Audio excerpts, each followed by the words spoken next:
Desde estos instantes, iniciamos Tu Candidato 2021. Espacio en el que conocerás las propuestas de los principales candidatos a la presidencia de la República. Entrevistas, análisis y toda la información para que puedas emitir tu voto informado y responsable. Tu Candidato 2021 a través de RCR, Red de Comunicación Regional, la red que comunica y une al Perú.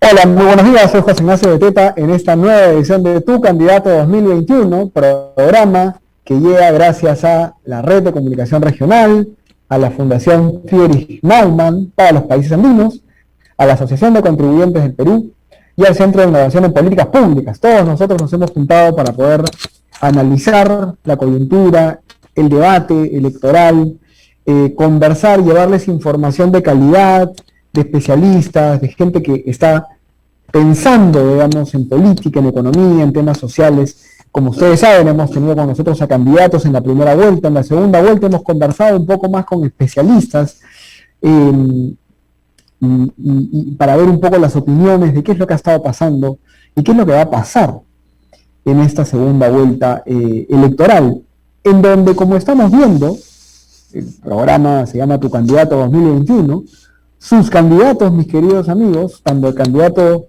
Pedro Castillo como la candidata Keiko Fujimori, están pues ahí peleando cabeza a cabeza esta elección, ¿no? Keiko Fujimori ha crecido no solamente porque, digamos, ha tenido un discurso más sólido, ideas más claras, su plan de gobierno definitivamente era un plan de gobierno mucho más detallado, sino también porque empezó a pechar, digamos, ¿no? Como decimos en el ámbito más coloquial, más informal, empezó a pechar al señor Castillo, y el señor Castillo como que empezó a tambalear.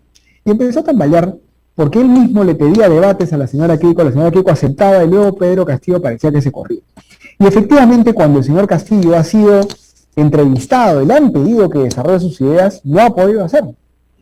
No ha podido hacerlo. Y muchos dicen, no, pues, es que mira, el presidente es un político, el presidente no necesita ser un especialista en políticas públicas. Eso es mitad verdad, mitad mentira. Es decir, los presidentes efectivamente son figuras políticas, y como figuras políticas no necesariamente tienen que ser especialistas, ¿no? Ser profesionales en un tema de política pública, pero también es cierto que tienen que tener conocimiento de cómo funciona el Estado, conocimiento de, digamos, cuáles son los poderes del Estado, cómo funcionan entre sí. Tienen que haber estado vinculados al funcionamiento del Estado porque es al Estado el que van a gobernar.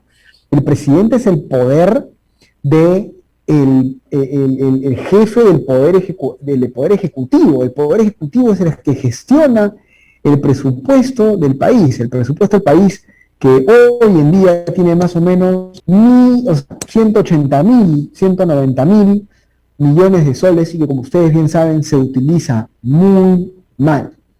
Vamos a tener como invitado a una persona muy especial, un especialista en ciencias sociales, un doctor en ciencias sociales, para que nos hable un poco de cuáles son las características de los votantes peruanos, para que nos hable, él está desde Arequipa, para que nos hable también un poco de cómo se mueve, cómo está la cosa en Arequipa, en la ciudad. Vamos a hablar con él en unos breves minutos, así que no se muevan, damos una pausa, pequeña pausa comercial, y regresamos con Tu Candidato 2021. Ya retornamos con Tu Candidato 2021.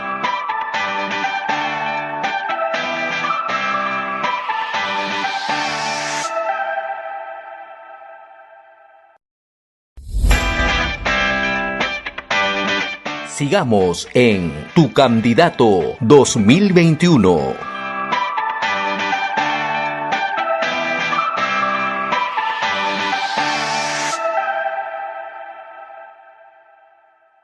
Hola, ya estamos nuevamente en Tu Candidato 2021 para analizar esta campaña electoral que nos está trayendo, la verdad, que muchas sorpresas, pero además nos tiene los nervios de punta, nos tiene, pues, digamos, absolutamente angustiados, concentrados y preocupados por lo que puede pasar.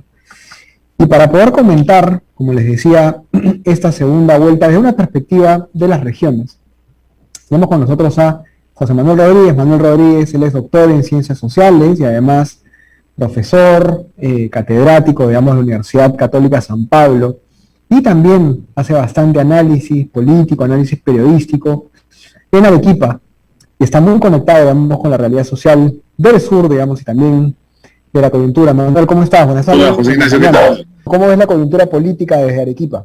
Bueno, aquí está pasando nada muy distinto a lo que pasa en todo el Perú, ¿no? Y es que yo lo veo en verdad, a ver, primero, yo no tengo mucha esperanza en quien salga.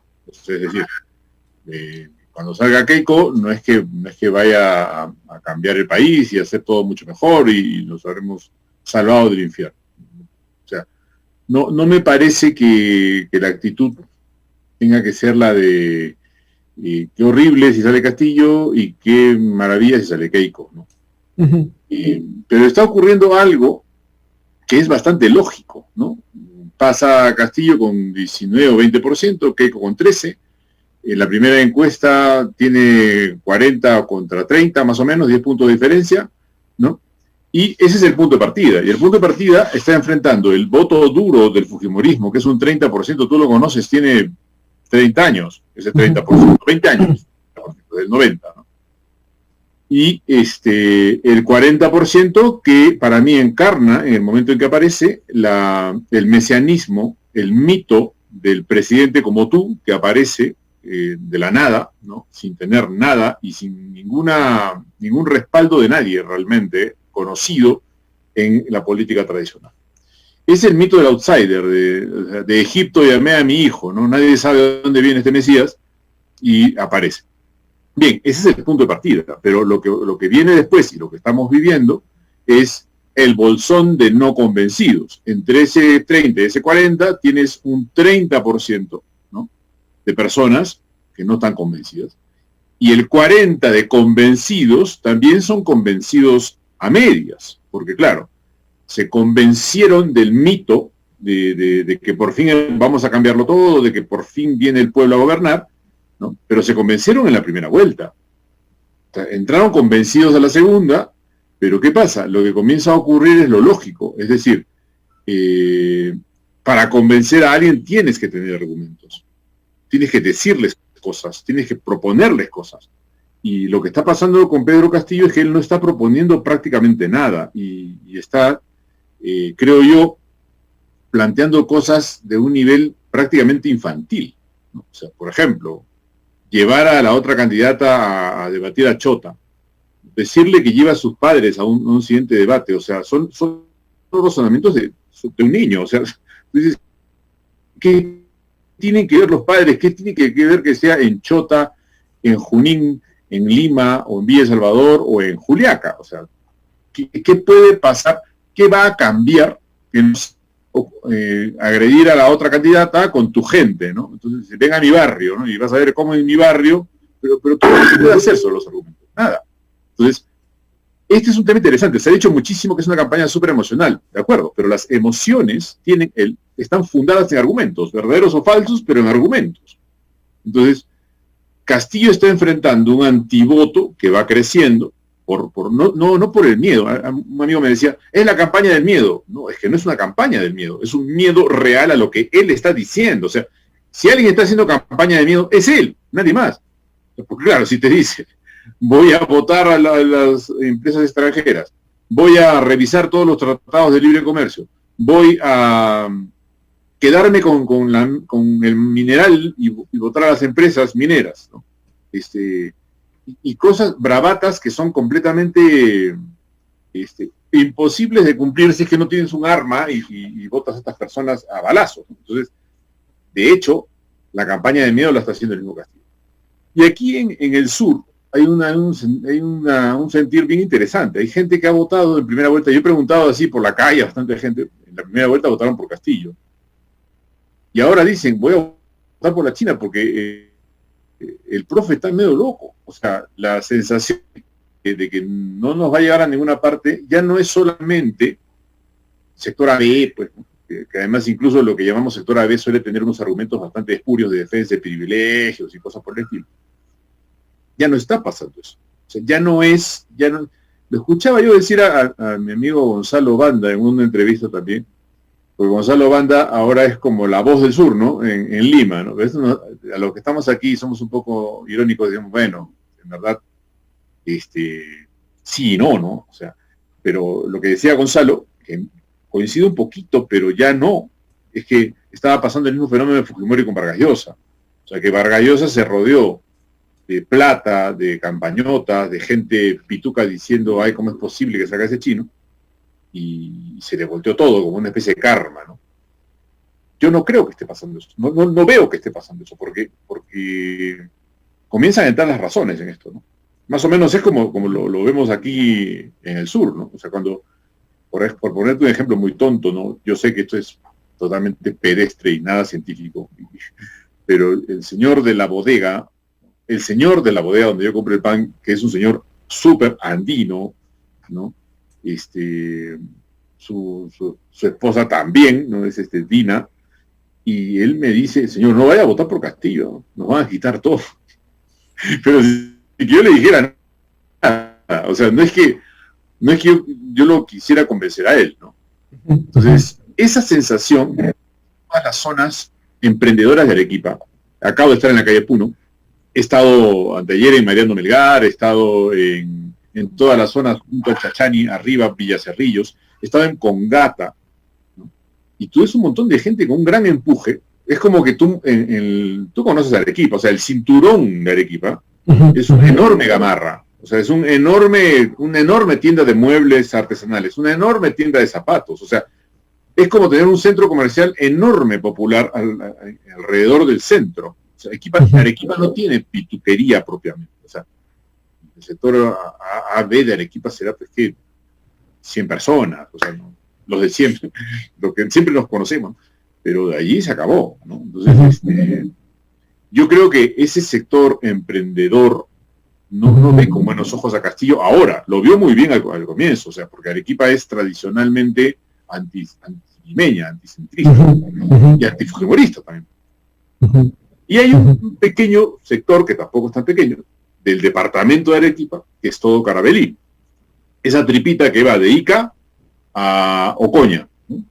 Que en verdad es otro país acá. O sea, todo ese sector es fujimorista a morir, porque Fujimori hizo mucha obra allí. Entonces, yo creo que lo que se va enfrentando es la memoria buena y mala de Fujimori, contra Fujimori. O sea, en realidad no se está enfrentando a Castillo, se está enfrentando a su propio Tiboto.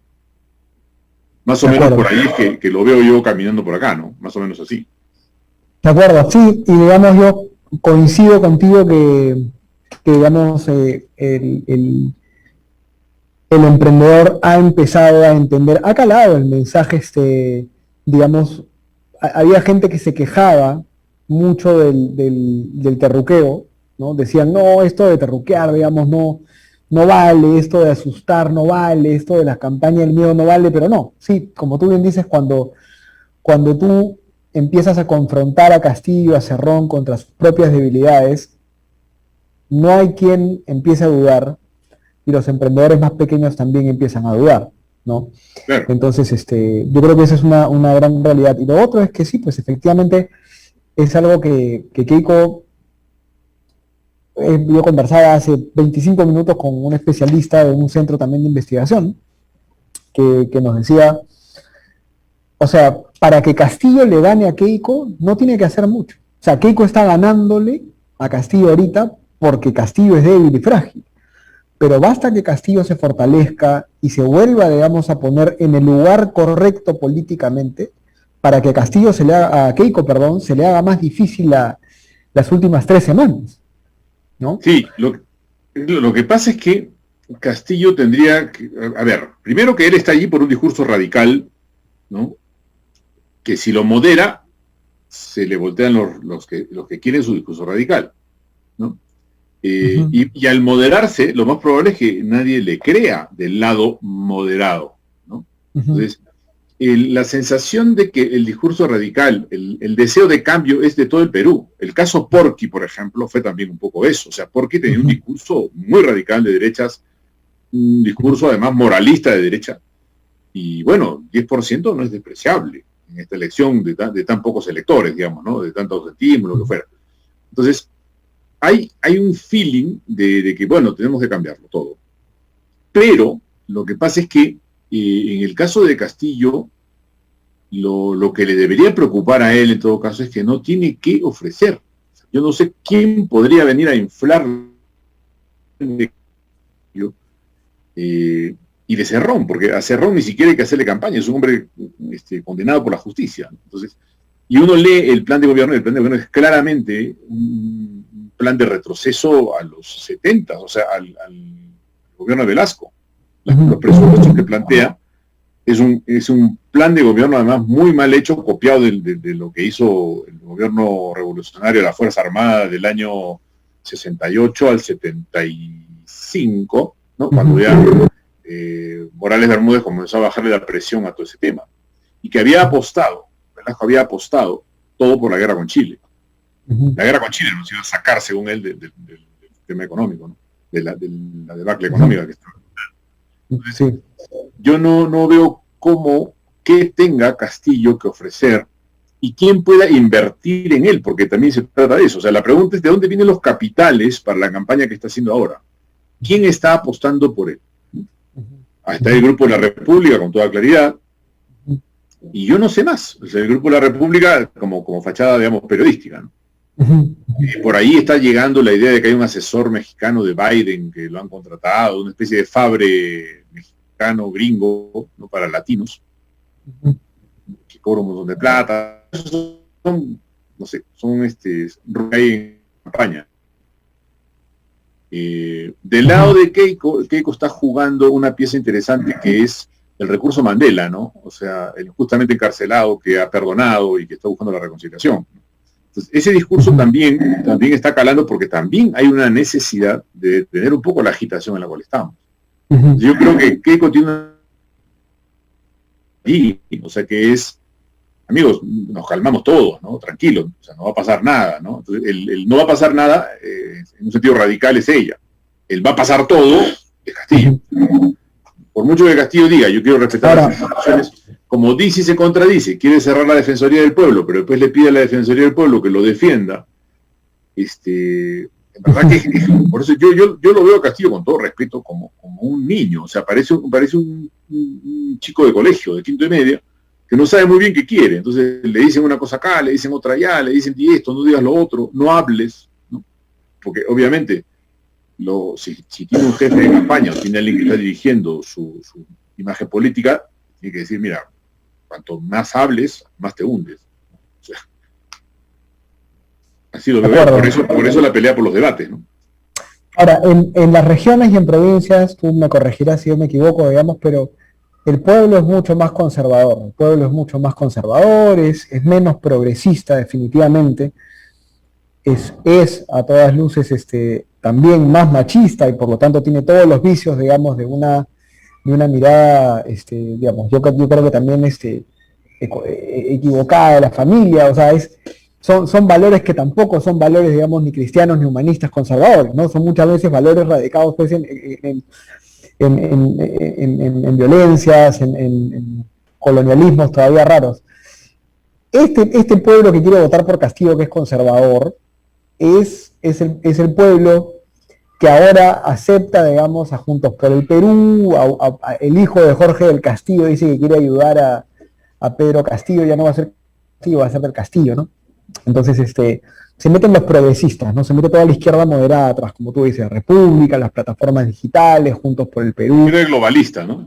Claro, exactamente, ¿no? El globalismo más progresista que existe, yo creo, digamos, alineado o no alineado. Yo no creo mucho en teoría de las conspiraciones, no se necesita conspirar para que el progresismo crezca, pero digamos, este progresismo está metido ahí ahora, tratando de agarrar este Castillo, ¿no es cierto? Y además de tomar el poder también, porque los grandes derrotados de la primera vuelta fue justamente los progresistas, tanto los morados como Juntos por el Perú. Pero ¿cómo ves este tema? Porque efectivamente Keiko representa No necesariamente, porque al final cuando Keiko entró en el 2016 y con todo el vicio que metió con sus 73 congresistas, que fue un desastre, lo hizo muy mal como bancada, digamos, el fujimorismo, tampoco es que tú digas, caramba, qué conservadores, qué cristianos, qué humanistas, qué... Entonces, mi pregunta va en esa línea, o sea, las personas que tienen una raíz más conservadora, ¿crees que se den cuenta de esto que está pasando con Juntos por el Perú, con esta izquierda moderada? ¿Crees que lo vean? ¿Crees que les va a gustar? ¿No les va a gustar? ¿Por ahí también va a perder votos? ¿Y cómo ves a una Keiko en el gobierno? ¿Tendría que transar para poder quizás desajustar algunas piezas, por ejemplo, la unión civil y algunas otras cosas de ese tipo? Mira, como tú dijiste, el gran derrotado es el progresismo en la primera vuelta, ¿no? Yo no sé si Keiko necesite ahora ceder posiciones en esos temas, no lo sé. Depende de sus convicciones, ¿no? Keiko, a ver, de la tradición fujimorista es pragmática. Si tiene que casarse con el diablo, se casa, ¿no? Lo que pasa es que yo no sé si le convenga.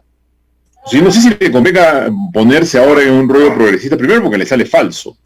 Tú te das cuenta que se pone roja cuando dice, ay, que se casen, que haya matrimonio igualitario, pero y pone un pero siempre, ¿no? Siempre dice y vuelve a la propuesta de Marta Chávez de la Unión Solidaria, ¿no? Sí, porque no traga eso. Entonces, yo creo que el contexto político que está ocurriendo ahora, como tú bien dices, es una reacción conservadora nacional, no solamente provinciana, o sea, en todo caso, de la Lima provinciana también, porque yo sí percibo, esto puede sonar a wishful thinking, pero es... Claro, lo que quisiéramos que pase, ¿no? Claro, pero es un hartazgo de ese discurso que pone por delante un montón de agendas que no tienen nada que ver con las necesidades de las personas. La gente quiere salir adelante, la gente quiere comer, la gente quiere ganar su platita, la gente quiere tener su techo propio. No quiere ese tipo de cosas, ni siquiera, además son discursos súper complejos. La deconstrucción de Foucault, Lacan y todas esas cosas traducidas a eslogan pedrada, que uno a veces se pregunta, ¿por qué este señor está tan molesto porque no le decimos señores, o sea, por qué no usamos la E inclusiva? O sea, uno ve un montón de gente molesta, indignada, agresiva, que en un momento ya la gente dice, pero yo no entiendo, o sea, no es hoy, creo yo, por eso yo creo que la derrota está ahí, no es un tema de agenda, por mucho que lo griten, por mucho que lo pongan por todas partes, ¿no? Eso es lo que yo percibo aquí en Arequipa, en las personas, o sea, no es que tengan una agresividad contra las feministas, ni siquiera lo ven el problema, no les parece un problema, porque en el fondo tampoco es un problema de esos que queman. Tú no tienes pues un 60%, un 50%, un 40%, un 30% de población homosexual en el Perú, que no lo dejan vivir. Eso no es verdad. Al final yo creo que algo que ocurrió en la primera vuelta es es como que le has echado un reactivo al discurso y el discurso ha terminado diluyéndose. El discurso de la izquierda globalista, digo, ¿no? De acuerdo. Y tanto es así que en cosas como la capital del Perú, Porqui está de acuerdo con Castillo, que poner la capital del Perú en Junín. Claro. Descentralizar realmente. O sea, descentralizar. Lo que Provincias grita todo el tiempo es una cosa muy obvia, es Garabombo el invisible de Escorza. O sea, si yo tengo que hacer un trámite y voy a Lima, no existo porque soy de provincia y porque no tengo contactos. Entonces, la idea de que el Estado pueda atender en todo el país es una idea muy razonable. Muy razonable. ¿No? Pero claro, y además muy revolucionaria, muy radical también. Y eso es un poco lo que hace que yo me atrevería a decir que lo que ha ocurrido en el Perú es un empoderamiento del sector conservador. O sea, hay un basta ya de este discurso tan lindo, tan barranquino, tan sweet, tan... Pero cuando hablabas, por ejemplo, de Gonzalo Banda, que ahora está en el comité de lectura, yo los conozco, digamos, yo no comparto muchas de las ideas que tienen, ellos son progresistas. Digamos, hay algunos más de izquierda, incluso en el comité de lectura de Augusto Townsend, muy de izquierda, muy radicales. Hay otros que son progresistas y luego se acabó, o sea, no hay gente de derecha, no hay liberales, digamos. Y mi pregunta va en la línea ¿hay... ¿Crees tú más bien, o sea, yo te pongo la contraria, ¿no?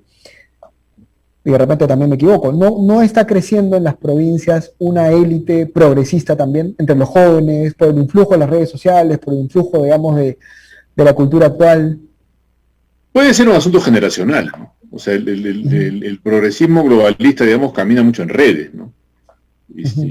Puede ser generacional, sí, yo creo que sí, está creciendo, ¿no? Pero lo que pasa es que si tú tienes una persona que está sacando adelante un negocio y está viendo un futuro, ¿no? Y en este sistema la estaba haciendo, o sea, que le quites eso te va a decir, mira, yo no sé, hermano, yo, o sea, te lo puedo decir, o sea, tomando unos tragos en un lado, conversando lindo, pero, a ver, si se trata de chamba, si se trata de salir adelante, si se trata de mi taxi, de mi bodega, de mi taller, de lo que yo esté vendiendo en la calle, o sea, la verdad es que no me importa mucho ese tema. No lo veo. O sea, ¿dónde veo yo un problema no sé, de homosexuales que no se pueden casar cuando estoy manejando un taxi o vendiendo algo? O sea, o saliendo adelante con mi familia, o tratando de hacer que mis hijos se suban a una universidad. No lo sé. O sea, me parece que hay como es como lo que dice Confucio, ¿no? El cántaro vacío suena mucho, ¿no? O sea, suena, taranta, parece que no sé, que uno debería complejarse y pedir perdón por ser conservador, ¿no? Pero eso está, lo que yo he notado es que está cerrado a Somos, a Comercio, a la República, a la Encerrona, el útero de Marita, la Mula, ese círculo que es bastante de collerita, ¿no?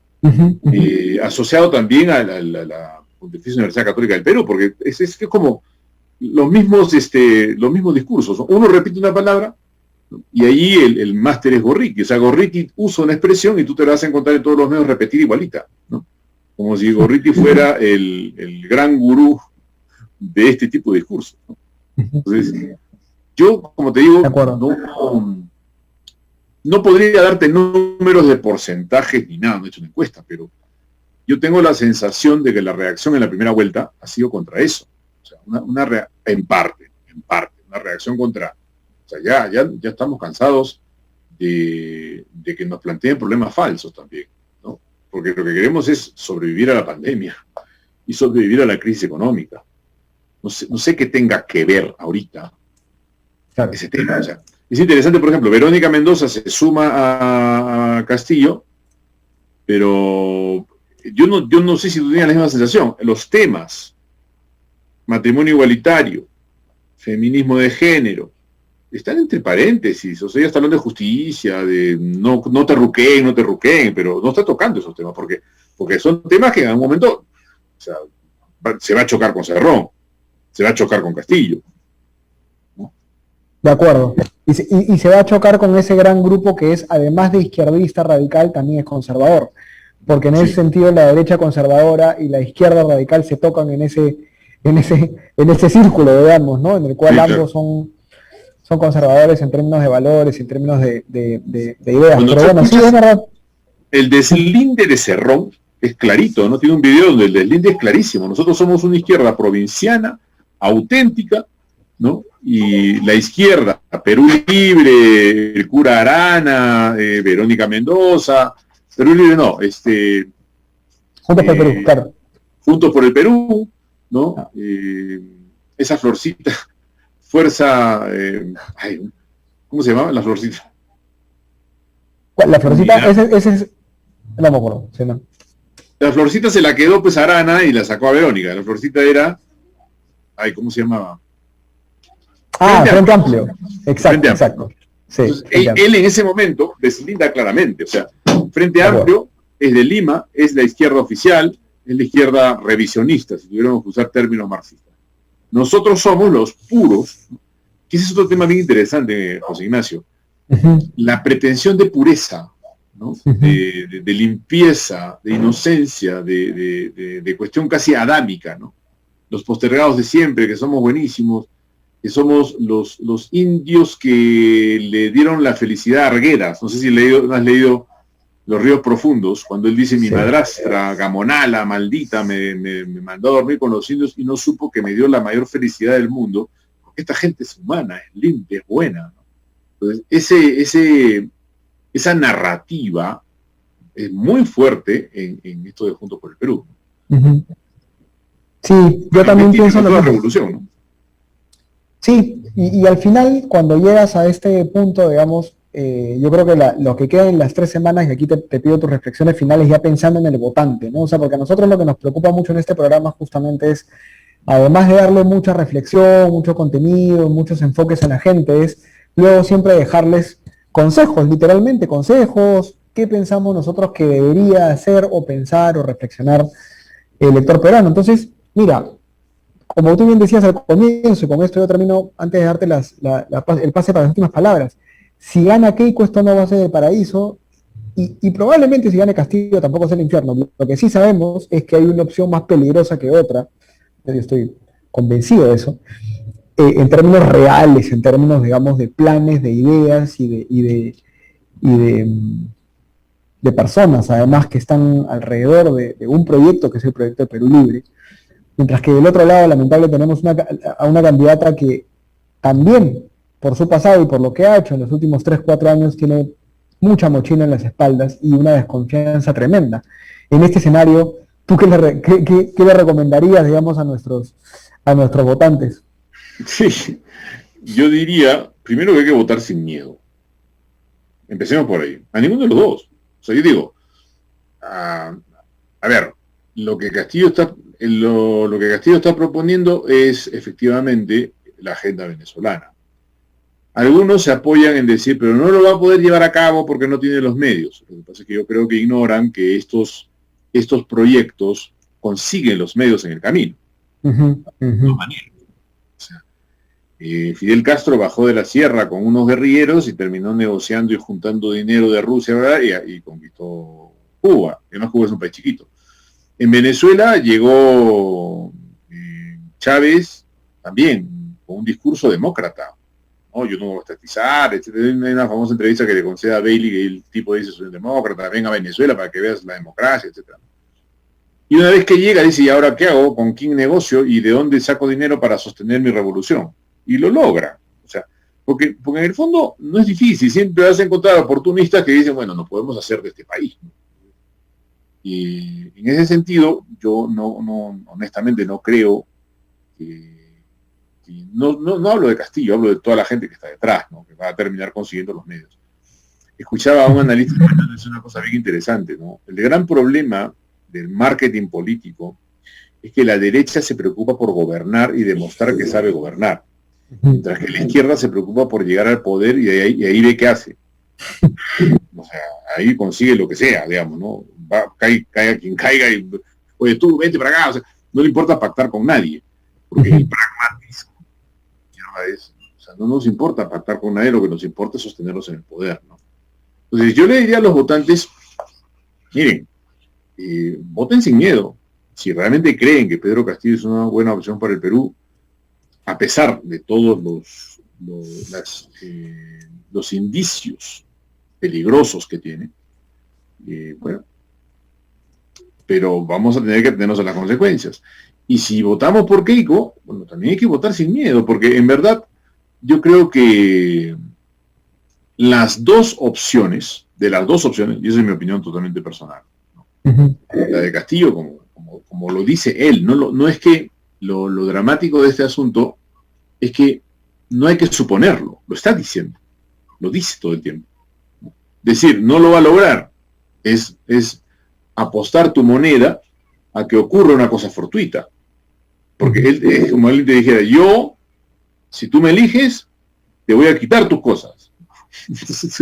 Pero no va a poder. Bueno, si quieres arriesgar tus cosas, si quieres arriesgar el país, dale, ¿no? Y votando por Keiko, lo que hay es una lideresa que va a tener que negociar de todas maneras hasta por salvarse el pellejo. O sea, no puede Keiko establecer una dictadura, no tiene tanto poder. O sea, incluso teniendo el Ejecutivo, no tendrá el Legislativo, ¿no? Pero incluso más allá de los elementos externos, yo en Keiko veo una persona que puede limpiar su apellido y quiere hacerlo. Ese es otro tema interesante a considerar, ¿no?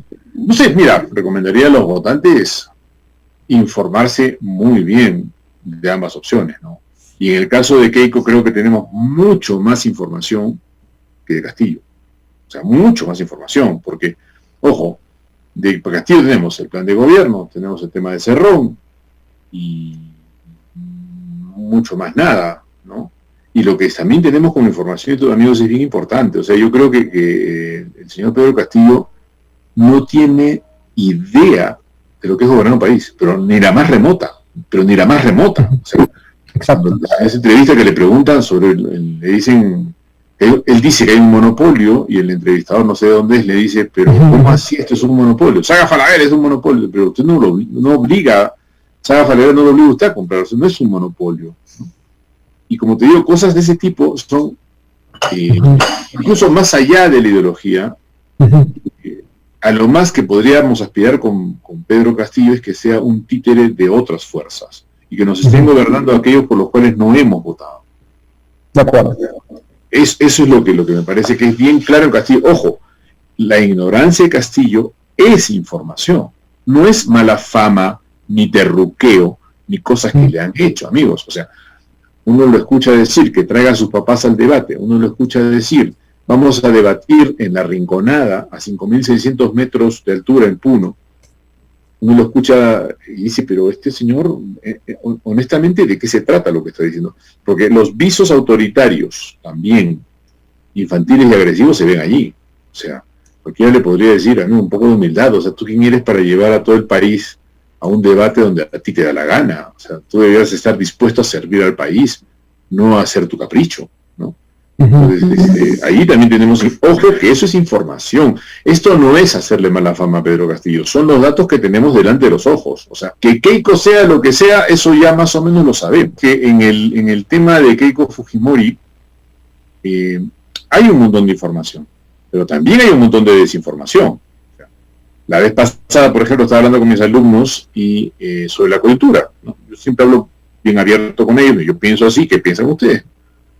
Y una chica me dijo, pero lo que pasa, profe, es que Keiko, la corrupción, los crímenes de Keiko. Entonces, me sonó muy fuerte la palabra crimen. Entonces yo le digo, te pregunto, no estoy defendiendo a Keiko, te pregunto, ¿cuáles son los crímenes de Keiko? ¿Qué crímenes ha cometido?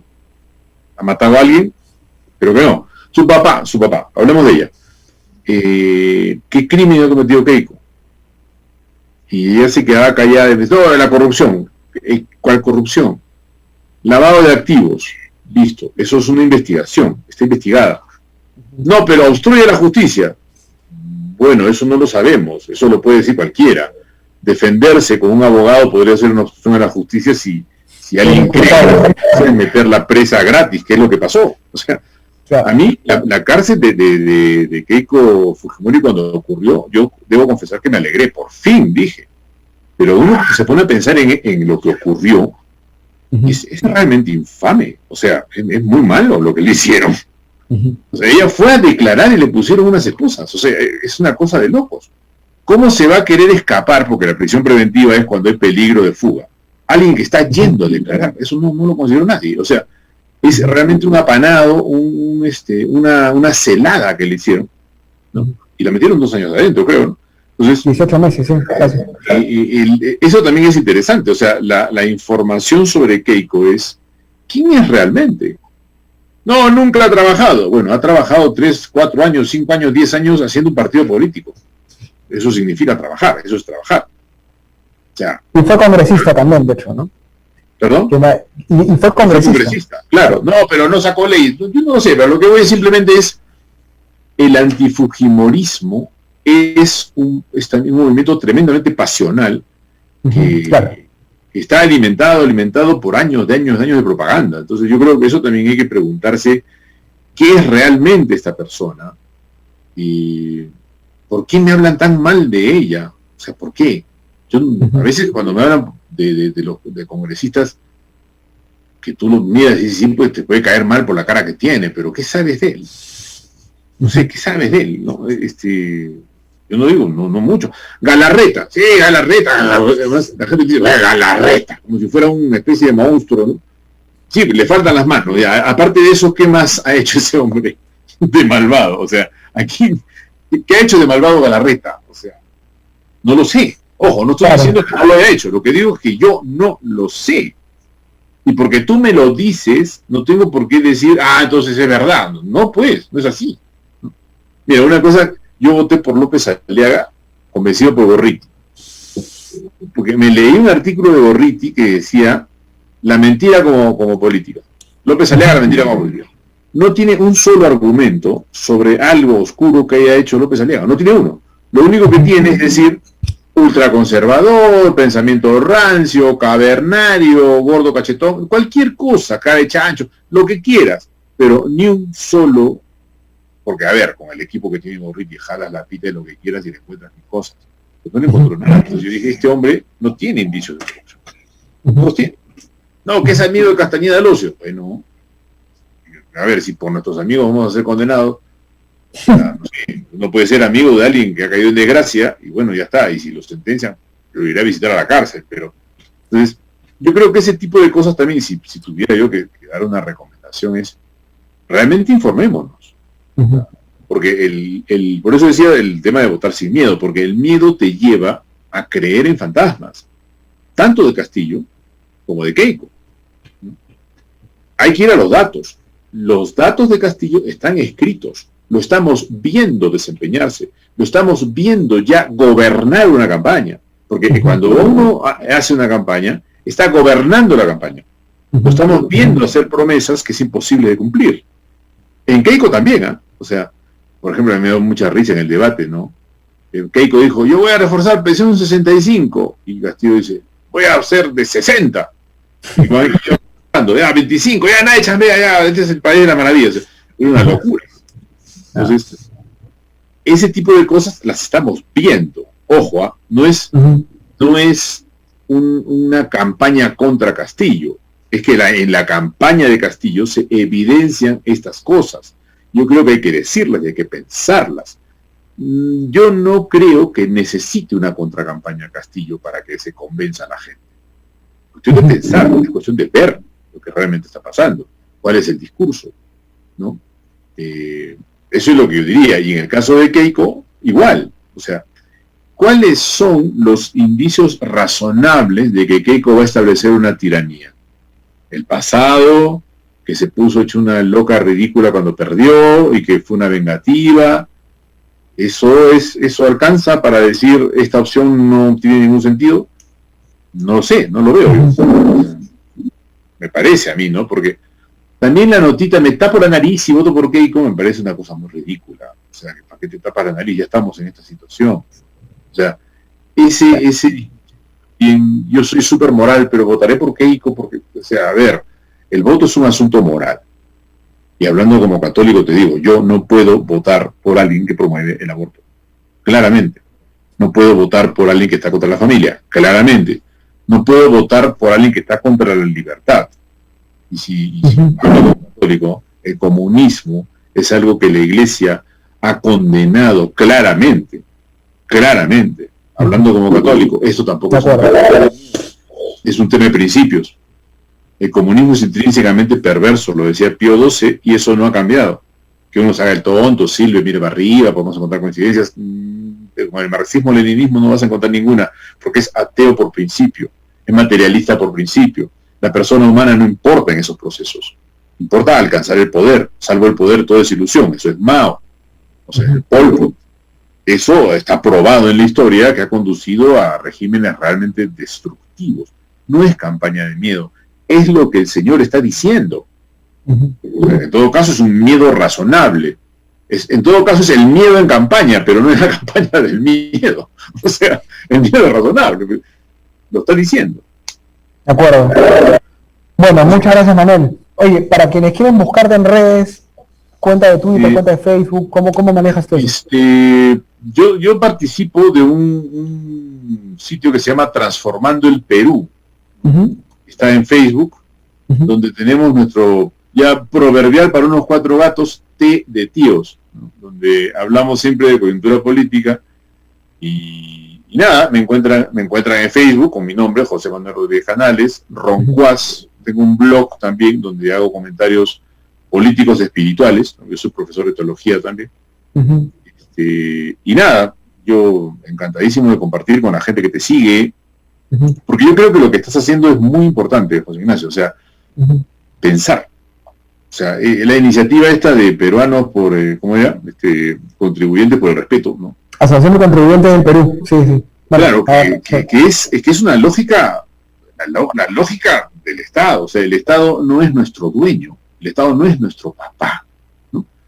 Cuando decía, ay, papá Vizcarra, o sea, pues, Vizcarra no es mi papá, o sea, no es ni mi tío, no es ni el mecánico de mi auto, o sea, es el presidente.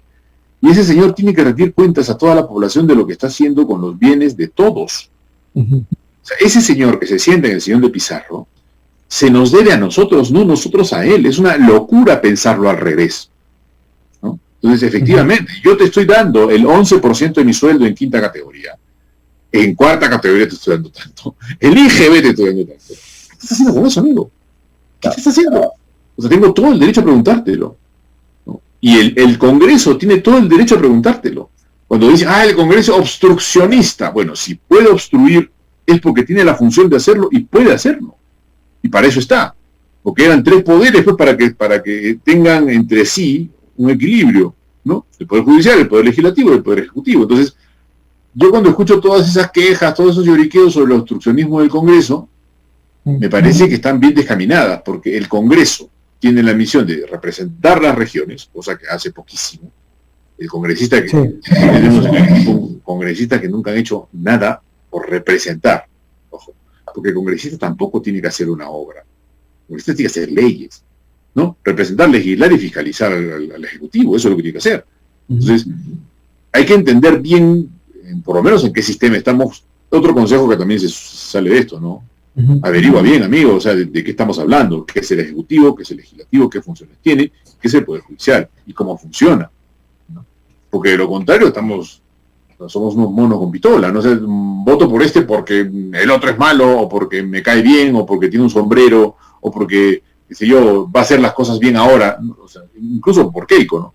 Si votas por Keiko porque me va a quitar mi casa en Asia, o sea, estás mal de la cabeza, porque no estás entendiendo cuál es tu participación en este pobre país, ¿no? Esa es otra lección que por lo menos a mí personalmente me ha dejado todo esto, la pandemia y esto que está pasando.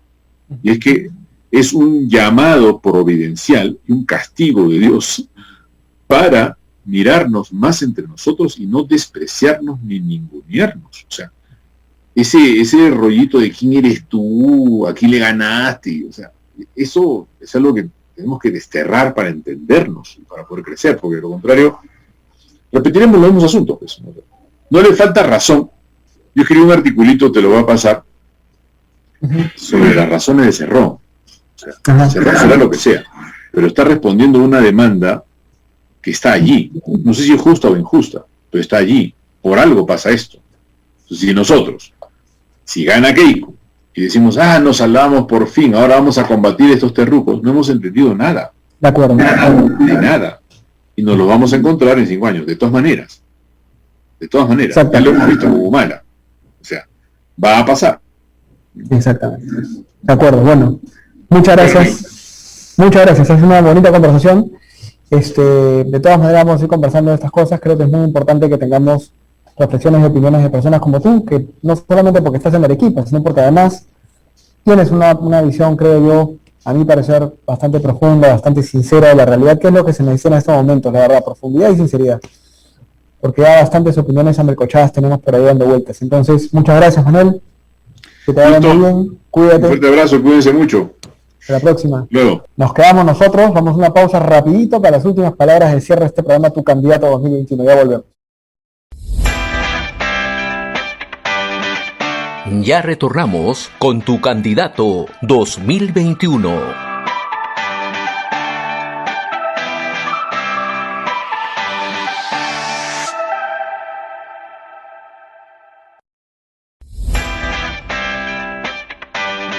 Sigamos en Tu Candidato 2021.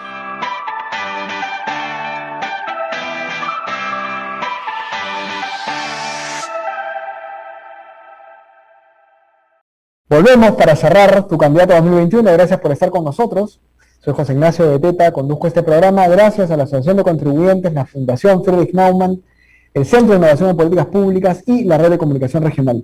Muchas gracias por estar con nosotros. Hemos tenido una excelente conversación con Manuel Rodríguez, doctor en Ciencias Sociales desde Arequipa, que nos ha dado bastante información, bastantes reflexiones muy interesantes acerca de la segunda vuelta, los dos candidatos. Vote de manera informada, vote sin miedo, pero piense por favor antes de votar. No se deje llevar por los rumores, no se deje llevar por el miedo, por las mentiras que a veces circulan por ahí, pero sí tenga muy en cuenta el futuro del país. El futuro del país es muy importante, hay que construir sobre lo que hemos ganado, hay que avanzar, no hay que retroceder. Que muchas gracias en la siguiente edición de Tu Candidato 2021. Hemos presentado Tu Candidato 2021.